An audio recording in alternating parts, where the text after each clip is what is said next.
All right, we are ready to rock. Our number 3 of the program. We promised you that Jason Turner would be joining us, of course. And he is of the Herald Journal. He covers Utah State. And obviously, Jordan Love is one of those guys that Dolph fans have been talking a lot about. Let's bring him aboard. You can follow him on Twitter at HJ Trebek. All right, so I got the you got to explain to me exactly the Twitter handle first and foremost, Jason. Yeah, no problem. So, have you ever seen Celebrity Jeopardy? Yeah. Old SNL skit from about 20 years ago? Oh, yeah. Yes. Yeah, it's in reference to that. I got it now. Okay. Will Ferrell's, those characters on that show are hilarious. So, yeah, that's where it originates from. Okay. All right. Good. I love it. All right. Good stuff there from Sean Jason Connery, man. That was too much. Yes, Sean Connery. Yes. Yes, Sean Connery. Yes. That is awesome. Good stuff there, Jason. All right. So, Jay, when I've watched this guy play a couple times, Jordan Love, and I think I've seen it about 4 or 5 times, I've kind of come to the realization that I think he's a good player that is trying really hard on a bad football team. And so sometimes he kind of forces the issue because there are moments, my man, where he makes some throws that are just jaw-dropping, that you're like, okay, there's only a few guys on the planet that can make that throw. So tell me a little bit about Jordan Love and how we assess his play overall on that team. Yeah, I do think, the Aggies actually, I think they were a pretty good football team at the beginning of the year. They suffered some injuries, and they weren't playing very good football at the end of the season. I think there were a lot of different factors this year to his play, Jordan's play. Ironically, I felt he actually played. He played some of his best football at the end of the season. He was making fewer bad decisions, definitely fewer interceptions. But there were just a lot of factors this year. They lost almost all of their top playmakers from their record-setting 2018 season. A new offensive line, and then their best, who I feel was probably their best offensive lineman, suffered a season-ending injury against San Diego State. Yeah, so I mean, I completely agree with your assessment. I can think of even the games where he didn't fare well statistically. I can think of 1 or 2 throws in every game this past season that were just kind of jaw-dropping, where you feel like you're right, not many people on the planet can make that kind of throw. But the decision-making was suspect at times this season, and yeah, just a lot of extraneous factors that went into that. Yeah, when you talk about 20 touchdowns, but then you have 17 interceptions, that's where were there moments that that he was forcing it, or a lot of that was bad decisions? Which way do you lean when you look at those 17 interceptions? Definitely a combination of both. Jordan Love does have kind of an innate ability to fit a ball in a tight window, but I think when you have that ability, sometimes you make bad decisions, and there were a couple of times where I don't think he surveyed the field well enough. I had a handful of passes picked off by linebackers this year where if he just surveys the field a little bit better, he can see that linebacker cheating. But yeah, I definitely think it was a combination of both. But like I said, his decision making was quite good toward the end of the season. He had the one pick six against Florida State. I think he did have an interception. He played really well in the bowl game. That's true. He had a pick six against Wyoming. He played really well the second quarter on in that game. So it was kind of a mixed bag this year. But every game this year, he had a couple of throws that just kind of blew you away, blew your mind a little bit. He has a little Russell Wilson in him, doesn't he? Yeah, I think a little bit. I think he's more athletic than people. I think maybe that's one of his attributes that gets overlooked a little bit. Is he actually is quite athletic. I mean, he rushed for 7 touchdowns last season. He doesn't run a lot, but he actually can be a really effective runner. He's big and strong. He's a big, strong kid. But what I mean by Jason, I don't mean so much about a runner. What I mean is he is crafty back there in making plays in key moments at times, because that's one of the things that it seems like that he has that knack a little bit like Russell Wilson. I'm not going to compare him that he's Russell Wilson, but he has a little bit of that. Hey, I can make a play when you really need it at times. Well, for sure, yeah. I mean, again, every game this year, he just fit a couple of passes in a really tight window. He's especially good at throwing the deep ball. He throws a really, really pretty deep ball. I think the intermediate throws he needs to shore up that a little bit. He was maybe a little bit accurate on some of those intermediate, shorter patterns, but throws a gorgeous deep ball for sure. Now, again, and that's where, for me, I'd take a chance on him, because I think you can deal with a guy that is maybe forcing the issue or making some bad decisions. What I think you can't deal with is the guy that can't put the ball where you need it to be.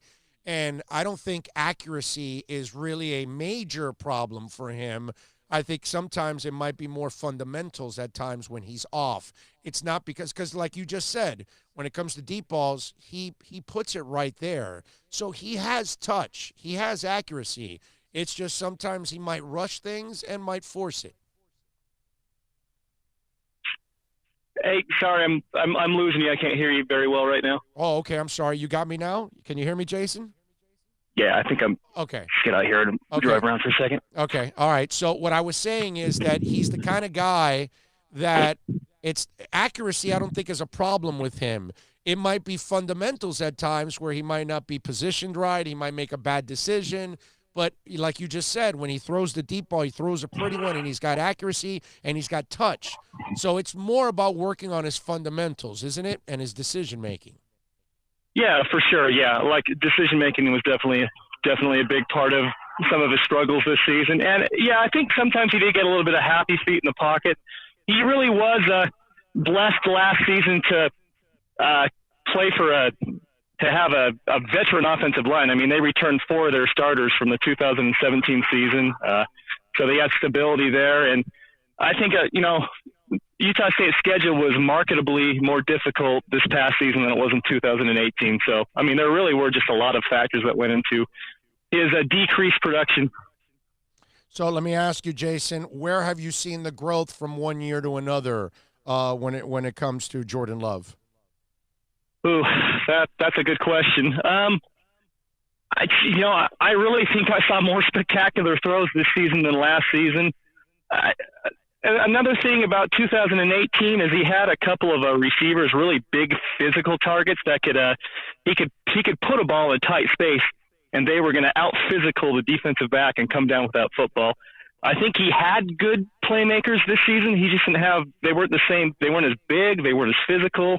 I think really that had a lot to do with it. Just he was able to make those throws in 2018 and 2019. He didn't have the same. They didn't have the same level of physicality, and so they weren't able to make those catches like those guys were in 2018. Jason Turner, of course, is a Utah State beat writer for the Herald Journal, joining us here. And, of course, you can follow him on Twitter at HJ Trebek on Twitter. You can follow him there. Jason, talk to me about Jordan as a leader. How is he on the field, in the locker room? How do guys react to him? Is he a guy that they gravitate to? Is he a guy that commands attention? Is he a quiet leader? Describe who Jordan Love is on and off the field as a leader. Yeah, he's definitely a quiet leader. I think he definitely earned the respect of his teammates. I think they definitely respected him. Definitely not a rah-rah guy, very quiet. I mean, he's this way in press conference too. Just a kind of a low-key personality. I think even keeled is maybe the best way to describe him as a person. He never got too high in the big moments. When he had success, he never got too high. He never got too depressed, too low. And some of the mistakes that he made, he's just a really chill guy. I think maybe that's the best way to put it. Okay. So, Jason, if you were an NFL team and you were thinking about this quarterback in the first, second, third round, fourth round, where do you think Jordan Love belongs, Jason? Oh, I think the best situation for him would be to go to a place with an established quarterback where he could learn from that existing quarterback, the quarterback's coach. I think that's honestly the best scenario for him. Perfect fit team-wise, I honestly don't know if I can answer that, but I really think he would benefit from having at least a season or two to learn from a established signal caller. Is he a first-round guy or a second-round guy? How do you see him? I've heard anywhere from first to third round. I think the odds, I think it's very likely he's going to be taken in the first 3 rounds. There's some really good quarterbacks this year. I think I would think he'd probably be maybe a second or third round pick. All right. What's your favorite Jordan Love moment that you've covered?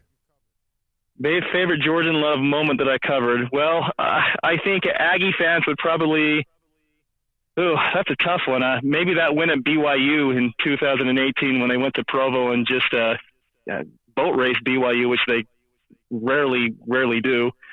Maybe the best moment from that game is when he kept the ball on the read option for a touchdown, and he kind of shushed the crowd there. I think it was in the third or the fourth quarter. They went up by, I don't know, 20, about 30 points. And, yeah, that was kind of the defining moment in that game. So, wait a minute. He told the crowd to be quiet?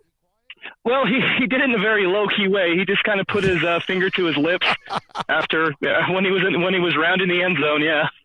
Hey, but for a low-key guy, that's not really a low-key moment to kind of give true. it back to the crowd. So it was subtle. He did it in a subtle way, but the ESPN cameras caught it, so people knew. Okay. All right. I like that. I like that. Okay.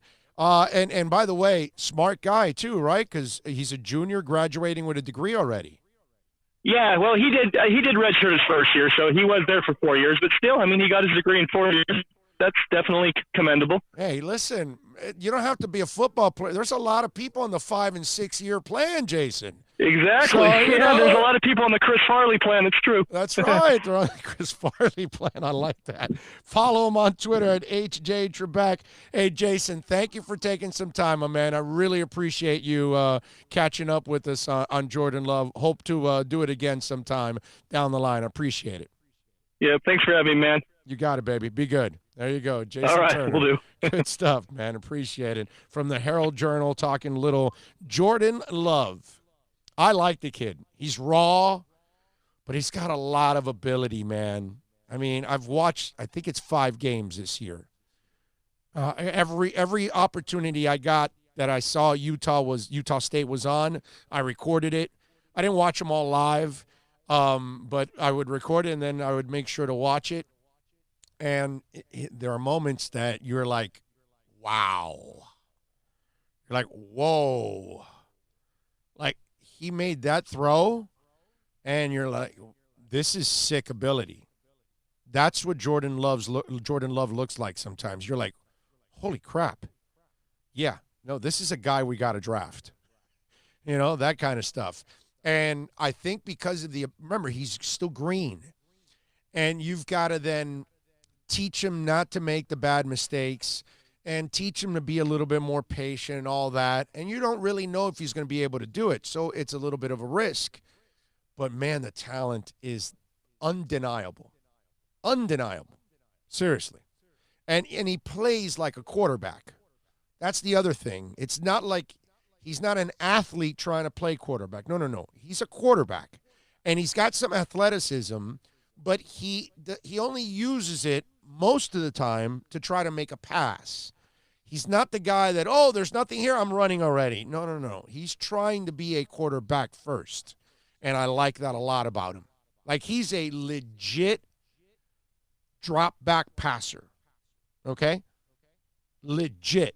Not a guy that he's a runner trying to become a quarterback and trying to figure it out and trying to have, no. He's a legit drop-back quarterback. I like him. I do. And I always thought, and bless you, I always thought it would be a second rounder for him. But, again, he just looks like the kind of cat. And let me tell you, in 2 weeks, we're going to see him at the Senior Bowl. If he has one of those Senior Bowl-like weeks that I've seen in the past, guaranteed first rounder. Okay? Seriously. That's the part that's going to suck. But That'll be the reality for the Dolphins. That's all. But there'll be plenty of options. Again, there's going to be other quarterbacks in this draft. It's not just Burrow and Tua. And I'm not a Herbert guy. Okay? No matter what, I ain't drafting Justin Herbert. I don't care. Really, I don't. I'm not a Herbert guy. There's no way I would spend my first-round pick on that guy. I don't buy him whatsoever. But there are other guys out there. Okay? Anthony Gordon's out there. Nate Stanley's out there. There's gonna be a couple of other project guys, and one of those guys, I would not be surprised he ends up turning into, a real player. Let me see what we got on the YouTube chat board here. Esta Finn says, "Heck yeah, Big O, Judas Priest, you got that T-shirt locked down. Go Dolphins." Tua doesn't have those issues. He's surrounded by 4 and 5 stars. Let's see what else. Not Jordan Love in the first, says Liam Garcia. The beat writer is a hater. Myron says Tua will be a Dolphin. I guarantee it. Liam Garcia says Tua at 5 or trade down for more picks. You don't have to teach Tua any of those things. No, you're right. You're right. But you do have to maybe teach him how to walk again. Myron, let's see. No, that one's too Myron. What else do we have here? Big O drafting Tua with a medical concern and he doesn't pan out, a wasted pick, even if Tua's potential is pretty high. Do you want another should-have-picked situation to kick yourself? No, Joe, but do you want another Drew Brees? You tell me, Joe. We can play that game all you want. Like I said, I'm not big on drafting Tua in the first round. Okay? Listen to me. But if you do, and I completely understand it, I'm taking another quarterback in the second or third rounds. Okay? Where I have multiple picks again, I'm taking another QB if I take Tua. That's just me. Now, they may have another idea. They may think with Tua and Rosen they're fine, and they'll keep grooming Rosen while Tua tries to get healthy. If that's what they want to do, then so be it. But personally, if I draft Tua, I'm drafting another quarterback. I already told you guys last week, or 2 weeks ago I said this. I'm going Mike Shanahan and Jimmy Johnson on you. That's it. Shanahan was not convinced about RG3, and Jimmy Johnson was not a Troy Aikman fan. And both guys drafted somebody else to cover their ass because the owner loved RG3, so he drafted Kirk Cousins. And Gil Brandt and the personnel people loved Troy Aikman. Jimmy didn't, but he deferred to his personnel people, and he took Troy number 1. And then once he saw Troy was the real deal, he then traded away Steve Walsh. If I'm the Dolphins, I'm taking a page out of those guys. And I'm doing exactly the same thing. That's all. That's how I'm going to handle it. So what I don't want is another Breeze. Oh, no, shoulder, worse than knee, which, you know what? 99% of the time, the shoulder is worse than the knee. But in this case, it wasn't. Because the part that you left out of the equation is you signed a quarterback that had to have a knee. Because without athleticism, Dante Culpepper was not the same guy anymore. And once he had the knee injury and he wasn't the same explosive player with his legs, he could not be the same quarterback for you because he was not a real pocket passer. That was a problem with Culpepper. And that's what happens with athletes when you're trying to convert them into quarterbacks. That becomes the problem, man. A major problem. You know what I'm saying? That's what it's all about. And by the way, our program is brought to you by the Vape and Smoke Shop in West Pines. Tell them that Big O sent you. That's right. Mention our show. You're going to get 10 to 20% off anything inside the entire store. So you're going to save 10 to 20. All depends on what you're going to buy. but you got to mention us. And again, the staff is awesome. They're courteous. They're knowledgeable. They're former European models, all that stuff. Call them 954-613-3367, folks. It's your one-stop shop for any and all vape and smoke shop needs and the knowledge and experience that you also need when you go shop for that. So 954-613-3367, or you can visit them on social media, Instagram and Facebook at VSS West Pines. Top of the hour, we're going to have Andy Behrens and a little fantasy basketball. The question is now, what is the future for Tom Brady? And yesterday, Brady addressed the retirement issue. Love the Patriots. I mean, they obviously, they got it's the greatest organization, and, playing for Mr. Kraft all these years, and for Coach Belichick, there's nobody who's had a better career, I would say, than me, just being with them. So who knows what the future holds. Is there any possibility that you would retire? I would say it's pretty unlikely, but yeah, hopefully unlikely. Now, can I tell you what I think is going to go on? I think this is round 2 of this fight. Let me explain. There was a power struggle 2 years ago, and clearly the Garoppolo thing was not something that Brady wanted to be a part of, and he kind of got tired of dealing with the Garoppolo thing behind him, right?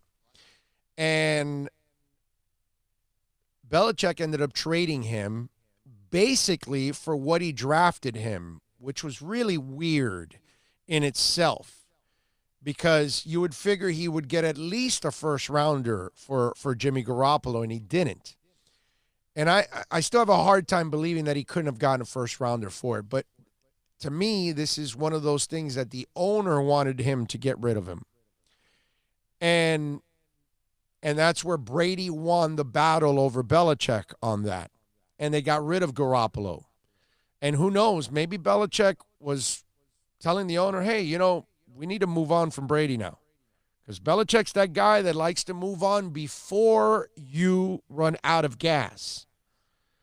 And maybe that's what he was already seeing in Brady. And the numbers already indicate that things are going in that direction for him as it is. You can already tell he doesn't move around the same way, and he doesn't deliver the ball with the same kind of mustard on it and all that. And I know he didn't have great talent around him this year. And more than ever now, he needs way better people around him to kind of be able to do his thing. But I think this is going to be a power struggle. This is going to be another one of those, hey, you want me to come back to New England? And the owner clearly wants him to come back to New England. If you read the Peter King article, he basically told him, I want him back badly. In fact, he wants him back, or he wants him to retire. He doesn't even want to see him in another uniform. But that's where I think Brady has some leverage. And then the question is, how much leverage and how much is he willing to maybe even create more of a problem between him and Belichick? Because if Brady leaves after this season, you're still with Belichick and you're good. If he plays 1 or 2 more years with the Patriots and then leaves, well, then you still have Belichick after that. So you got to be very careful how you tread through all of this. But Brady probably doesn't want to go through a season like he went through right now, where he didn't have enough weapons and took a beating and didn't look good and couldn't get the bye or any of that. So is he going to be telling the owner and Belichick, I need this, this, and this in order for me to come back? If you don't get this or this and this, then I'm not coming back and I'm going to another team. I have a feeling that that's why he's created all of this, because it's the best way for him to have leverage. In order for him to come back to the Patriots, he can now come back under his terms. Because if he was under contract, then he's under their terms, and he's pretty much at their, beck and call and whatever they're going to do. He has no choice. He has no decisions to make. Now he does. Now he has a decision on what you're going to pay him. Who are you bringing in? Who's going to be the offensive line? What weapons are you going to have for me? And if that isn't up to snuff for him, then he doesn't have to sign. And when you're that guy, your agent can then work behind the scenes and find out who else is interested. So then you use that as leverage too. And like I've told you a whole bunch of times, he can go to a couple of ready-made places. I'm telling you, the Bears would be Super Bowl contenders with Tom Brady. They just got to draft another lineman or two with whatever picks they have left, because I know they don't. Your Bears don't have a first-round pick, right? But they have a second-rounder, right? No, they don't have a second either? So they what? Are they third is their first pick? They can still get a lineman there.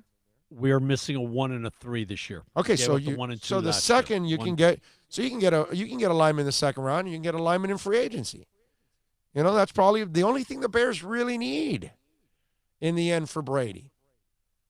Just shore up the line a little bit more, which is probably what they need to do, and that's it. It's over. You got exactly what you need with Brady. That's a ready-made team right there. So I think that's what's going to go on. I think it's going to be a power struggle now. That, I want to come back, but I want to come back. I need this, and this. And then the conversations between Kraft and Belichick get really, really interesting. So I think this is all, he saw what was going on with Garoppolo, and he almost got strong-armed with that, and he was able to push Garoppolo out and get him traded because he got the owner on his side. And he wants to avoid this down the stretch because he knows that Belichick is trying to, prepare for the future. But he also knows the owner wants Brady more than anything else to finish his career with the Patriots. Leverage, man. This is the only way Tom Brady has it. So I think now that I've kind of come up with this theory, I think it's really he stays. I don't think he ends up anywhere else. I think he stays. And by the way, that's the best place for him to go. Stay in New England. They know you there.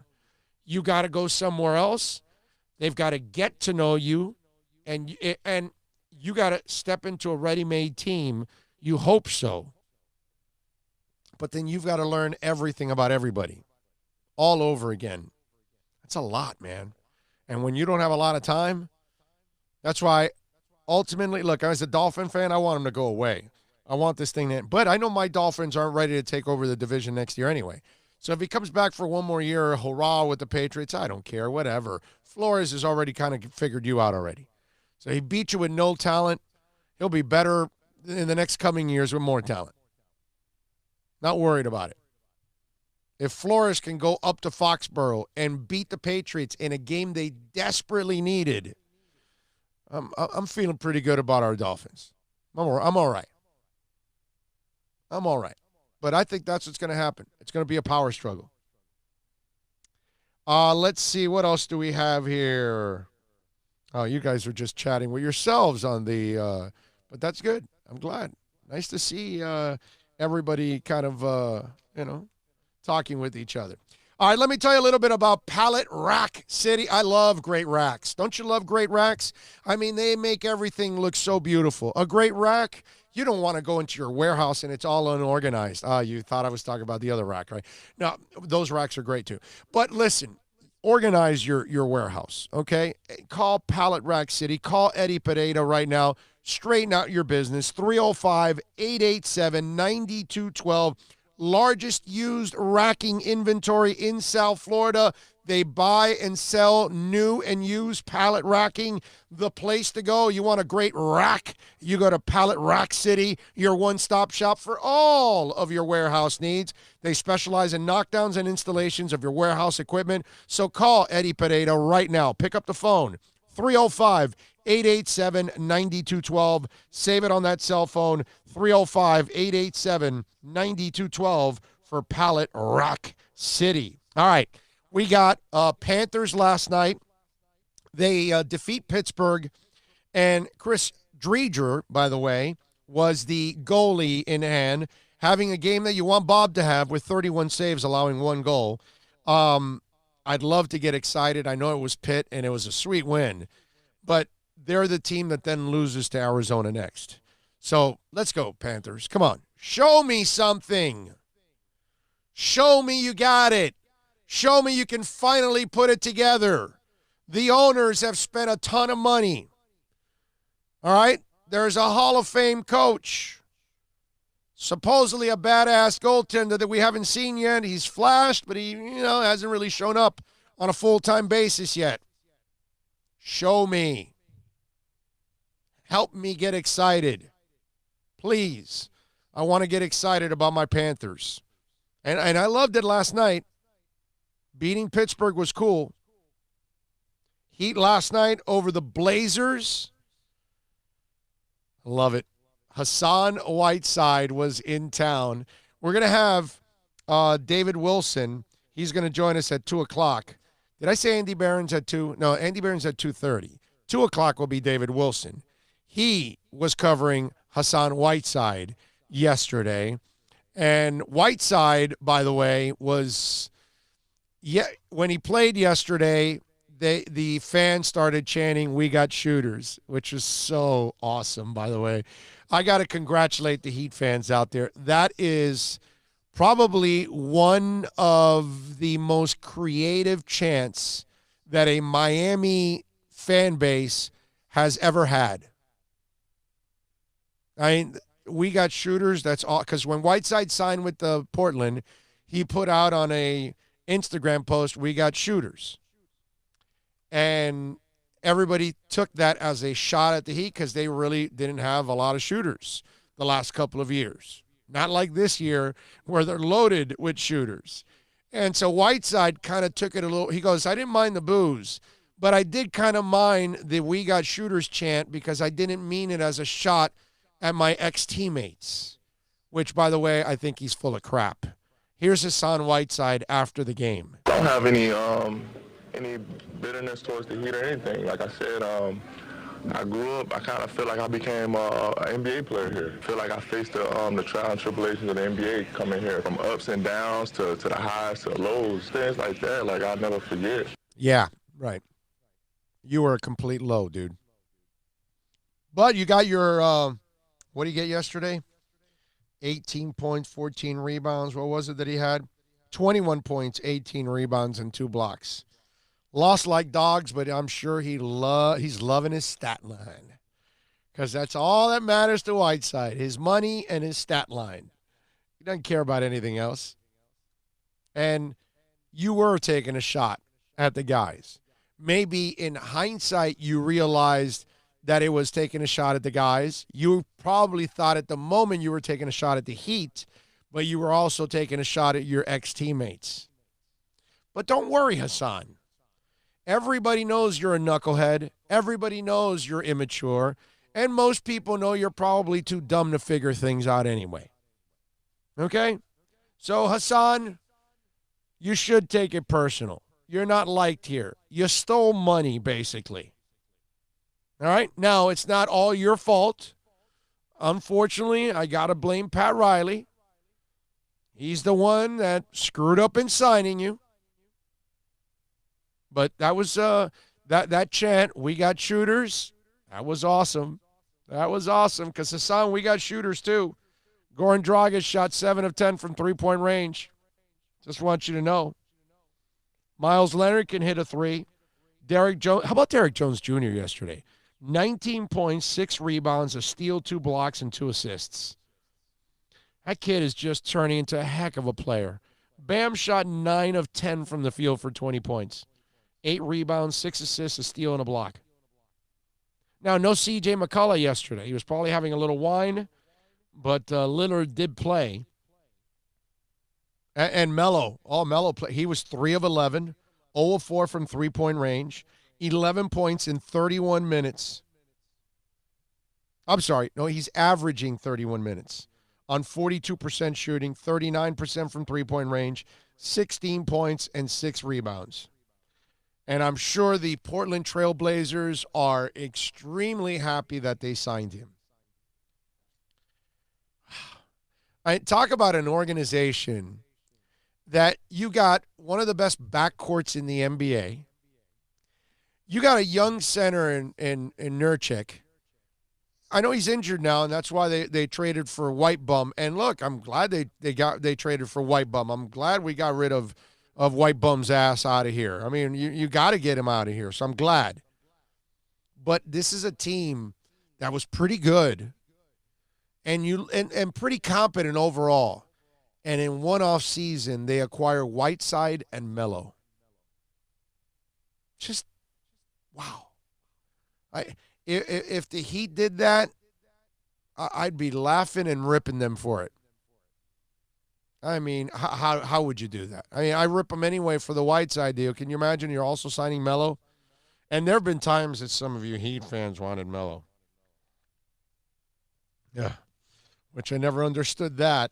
Now, as the years went on, most of you kind of said, no, I'm not. No Melo, which, nice.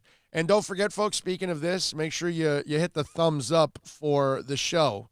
We want to get it as much exposure as possible, get it trending as much as possible. We need to get to 1,000 subscribers as soon as possible. So as you're watching, share. Also, tell folks we're on every day at 11 a.m., except Fridays. Fridays, we have 2 shows. Fridays, we're on 9 to 11 at Zinn, at Craig Zinn Acura. And then in the afternoon, we're at Hialeah Park 1 to 4. So we do 5 hours on Friday, not 4 like we do the rest of the week. The rest of the week is 11 to 3. Okay, in a perfect world, that's kind of where we would like our schedule to be. I don't know. I mean, Bill's trying to convince me to, do it at 4 in the morning. I don't know, he's inspired to wake up like at 2:30 or something. I don't know why, but I'm trying to convince him that's not a good idea. So we're trying to stay away from the 4 a.m. start. Okay? I just told him, it might be hard to get a couple people to listen at that time. That's all. Unless they're on the other side of the world or something like that. Carmelo should stay retired. What a bum. Not if you ask him, Myron. He's doing 16-6, baby. Steve Neal, we got shooters, LOL. It was a great, one of the best chants ever for a Miami fan base. Right? Hey, do we put Sammy Sucks right up there with that one? I kind of felt bad for Sammy. I was in the Orange Bowl that day when he fumbled twice into the end zone against the Oilers, and then the chant started with Sammy Sucks, Sammy Sucks. I literally felt bad for Sammy Smith that day. Kind of a fan of Ref, you suck. Yeah, but and then them coming over the PA announcement and this game has now been picked up nationally. Please conduct yourself accordingly. Yeah. That was us, man. Yeah. But the ref, you suck is something that everybody does. But we originated that. We were told over the PA. No, but we didn't originate ref, you suck. Was it that during the Jets? No, but this goes back to that Jets game. Ref, you suck is decades old, bro. Yeah, dude, that's what I'm saying. This goes back to the Orange Bowl. Us. Yeah, but I don't think. The Jets. Yes, and them saying, please, this game just got picked up nationally. I don't know if you're right. They're hearing you. Please conduct yourself accordingly. Maybe you're right. That's us, bro. But I've never heard anybody say that we invented ref, you suck. I don't know. I'm pretty sure we're the originator. I remember being there and them saying, please. No, I remember that. We're being watched. I remember hearing about that, but I don't remember us ever being. I don't know where that originated from. I want to say that was the Jets game, Uwe von Schaman, the 51-yarder or whatever it was. We beat them 48-45 or some 51-48, some score like that. Yeah. Dougie Fresh says, Big O, what's your opinion on the bell cow running back? Can they still work like it did for the Titans? Yeah, it can work. Of course it can. Yes. There are a couple of those freaks that you can do it. Now, I mean, Henry is – but that guy's so enormous, bro. That's just not a normal running back. There's nothing normal about Derrick Henry. Guy's a beast, man. That guy alone eliminated the damn Patriots. How impressive is that? That guy's so good, it only required the quarterback to make 2 throws. The 1 touchdown pass and the 3rd down to Fisker. And that's it. That's all Ryan had to do the entire game was make 2 throws. Give some props to that O-line, man. I know. They No, let me tell you. In the first half, I think he had 2 runs. One was a 2-yarder, and the one was a tackle behind the line of scrimmage. Other than that, it was 4, 5, 8, 9, 10 a carry. And let me tell you something. Wow. Tannehill was awesome in handing off the football. I mean, awesome. Did you see how he handed off that ball to Derrick Henry? That was amazing, bro. Wow. He threw an interception. He had a fumble. He tried to Tannehill it. He tried to Tannehill it. He couldn't Tannehill it, but he tried. He tried. I tell you. Oh, man. 786-322-1105. That's 786-322-1105. That's the accidentlawfirm.com text line.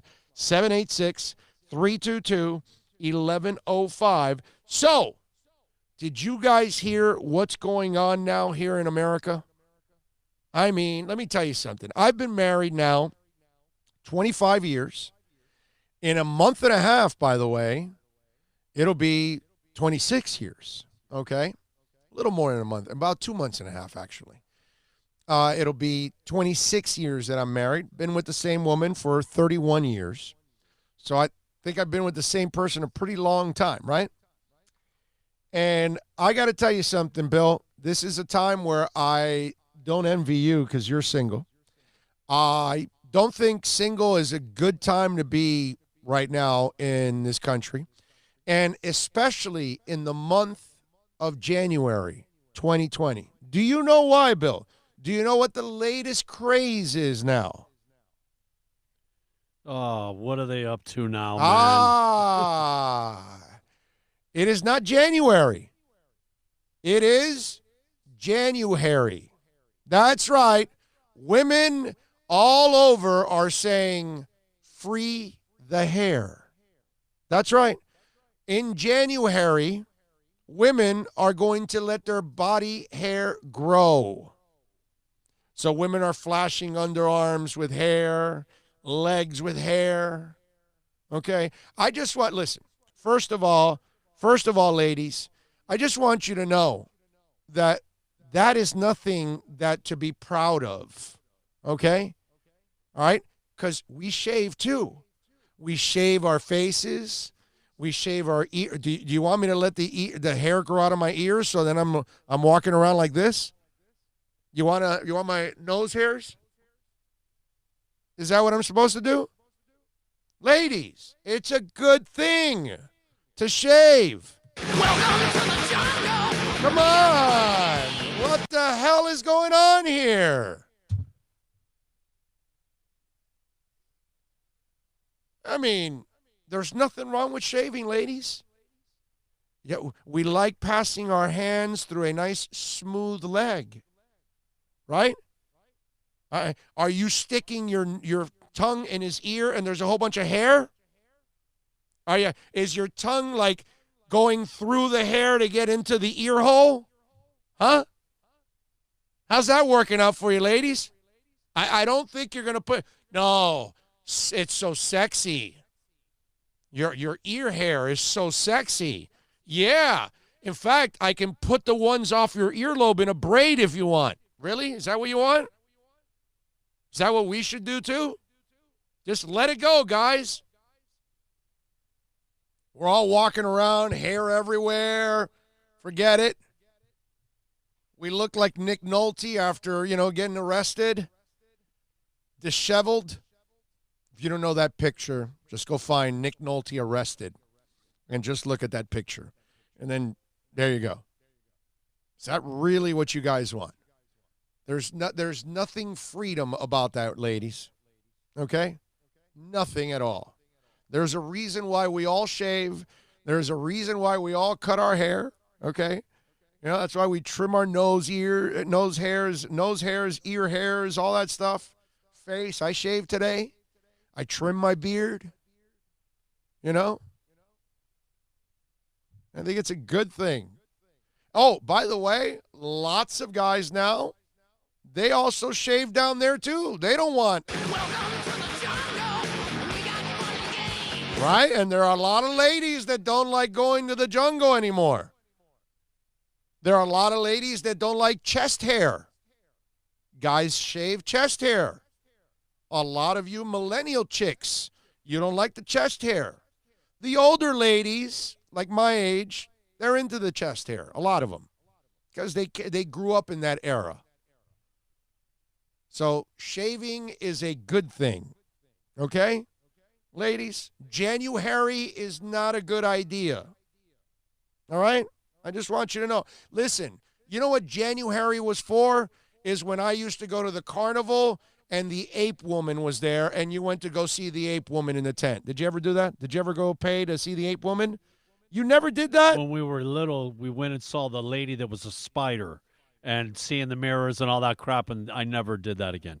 Oh, come on, the two-headed lizard. It's a waste. It's a waste of tickets. The three-neck You could go on the Super snake. Loop a couple more times for that. It's the same as a Super Loop ride. Remember the hairy woman, what it was? I'd rather go What it was down. a woman that was, and then all of a sudden there was like this change, and then she broke through, but it was more like a video, and then people would dart out of the tent. You can't do that nowadays, but that was a different time back then.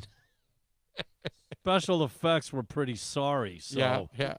Yeah, but back then you were like tripping with it anyway. You were still going with it. It was cool. But January is not a good idea, ladies. I just want you to know that. Okay? I think it was started by a couple women that were pissed they were married with hairy guys or something. I don't know. They wanted to get revenge. So let's just create January. Let's scare the crap out of them like they scare the crap out of us. Well, not all of us do that, okay? Some of us like to shave. All right? January. Give me a break. The hell is wrong with you people? January. So the Cowboys have hired Mike McCarthy as the new head coach. How about that? Now, we've talked about this several times, right? I'm not a fan of the way the Cowboys do things. It's a shame because you got a great window of opportunity. I think Mike McCarthy is actually a pretty good coach, but he is going to go in there with the same problem that all the other coaches have, and that is the locker room is not going to respect you. I see the people on ESPN or Talking Heads or people, well, Mike McCarthy's highly respected and won a Super Bowl and this and that, and they won't care in that locker room because they know Jerry's in charge. And so anything that Mike says is not going to have the same authority as long as Jerry's holding the last word press conference. And that's what it is. It's the last word every single time. And the media runs to him. It's like when I had Todd Archer on the other day that he covers the Cowboys for ESPN NFL Nation. He goes, don't get me wrong. I know that these may not be the best thing for them, but I don't want them to end. And I love that about Todd because he wasn't going to be a hypocrite or a two-face and say, well, it's not the right thing to do. And meanwhile, he's there enjoying it because it gives you all kinds of headlines. He was honest about it. And, yeah, it's great for the media because it just magnifies the dysfunction. And here is Troy Aikman talking about it. The organization was unwilling to come out publicly and say that we are seeking a new coach. And yet, at the same time, reports are coming out that they're interviewing potential new candidates for the head coaching position. It's disappointing. I think in a lot of ways it shines a light on some of the dysfunction, if you will, within the organization and kind of how they got to the point they're in now. Right, and I can't disagree with him because that's all it is. Even if you told Garrett behind the scenes, dude, publicly you're hanging him out to dry. It looks so bad how you not have moved on and you're searching for another coach. We all know you've moved on, but dude, just say it at least. Address it and then move on and then go have – you're entitled. You're the owner, bro. I don't – what is it that you don't want to say he's fired because the dad worked for you for many years as a scout? Is that what it is? It's insulting the way you're doing it. But again, they don't care. And this is why you get the results that you're going to get. And Mike McCarthy's not going to have any kind of pull in that organization.